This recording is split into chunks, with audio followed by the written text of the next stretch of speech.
20 20ರಿಂದ 16 ತನಕ ನಿರಂತರವಾಗಿ ಆ ಭಗವನ್ನಾಮ ಸಂಕೀರ್ತನೆ, ವಿಷ್ಣು ಸಹಸ್ರನಾಮ ಪಾರಾಯಣ, ಆ ಪ್ರಕಾರವಾಗಿ ಸರ್ವವಿಘ್ನ ನಿವಾರಕನಾದಂತಹ ಗಣಪತಿಯ ಹವನದೊಂದಿಗೆ 7 ದಿವಸ ಪರ್ಯಂತ ಈ ಅಕ್ಷರ ಯಜ್ಞ ಇದು ನಡೀತದೆ.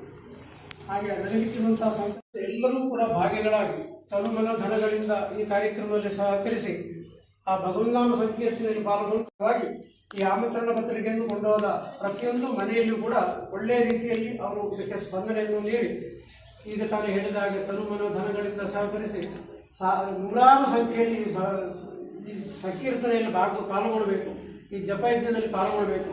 ಹಾಗೆ ಅದರ ಜೊತೆಯಲ್ಲಿ ನಡೆಯುವಂಥ ಅನ್ನದಾನಾದಿಗಳು, ಇನ್ನಿತರ ಧಾರ್ಮಿಕ ವೈದಿಕ ಕಾರ್ಯಕ್ರಮಗಳು ಕೂಡ ಸಾಂಗವಾಗಿ ಸುಸೂತ್ರವಾಗಿ ಸುಂದರವಾಗಿ ನಡೆಸಿಕೊಳ್ಬೇಕು ಅಂತ ಹೇಳಿ ನಾವು ಸೇರಿದಂಥ ಎಲ್ಲ ಬರುವ ಭಕ್ತರು ಒಂದು ತಾಯಿಯಲ್ಲಿ ಒಂದು ಮಗು ಯಾವ ರೀತಿಯಲ್ಲಿ ಭಿನ್ನ ಮಾಡಿರುತ್ತೋ ಆ ರೀತಿಯಲ್ಲಿ ಬಹಳ ಕಳಕಳಿಯಿಂದ ವಿನಂತಿಸ್ತಾ ಇದ್ದೇವೆ. ಮತ್ತು ಈ ಕಾರ್ಯಕ್ರಮವನ್ನು ಅತ್ಯಂತ ಯಶಸ್ವಿಯಾಗಿ ಕೂಡ ಪೂರ್ತಿಗೊಳಿಸಿಕೊಳ್ಬೇಕು ಅಂತೇಳಿ ಆ ಪರಮಾತ್ಮನಲ್ಲಿ ಪುನರಪ್ಪೆಯನ್ನು ಪ್ರಾರ್ಥನೆಯನ್ನು ಮಾಡ್ತಾ ಇದ್ದೇವೆ.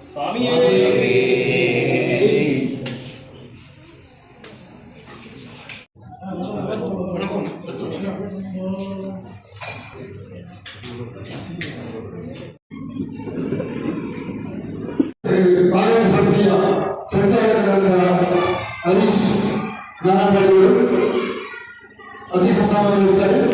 ಅವರನ್ನ ತುಮಕೂರಿನಿಂದ ಈ ಕಾರ್ಯಕ್ರಮಕ್ಕೆ ಸ್ವಾಗತಿಸುತ್ತೇವೆ.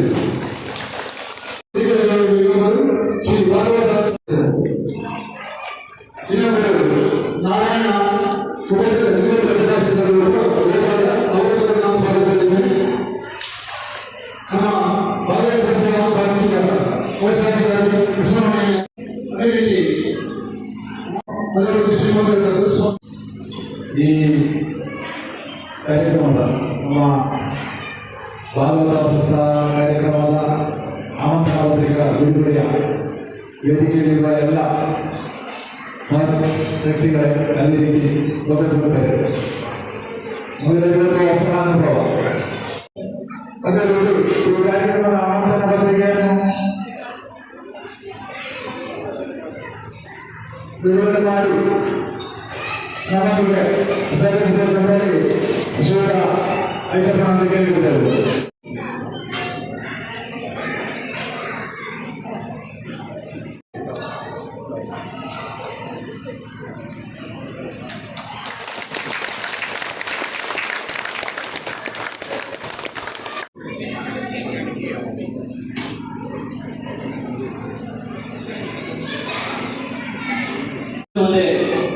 ಈ ನಮ್ಮ ಆಮಂತ್ರಣ ಪತ್ರಿಕೆಯ